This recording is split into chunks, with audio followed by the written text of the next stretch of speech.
Samsung TV. Every once in a while, there's no sound. I turn the sound up, there's no sound.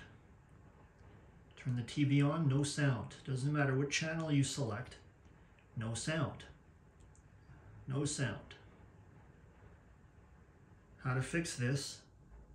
Go into settings, go down to support, go to device care,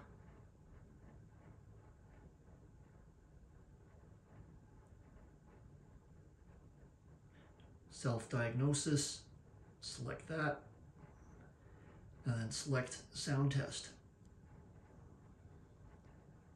There's the sound working now. Click yes.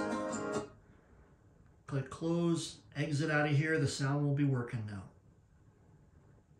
Culture. We love our food. Yugi.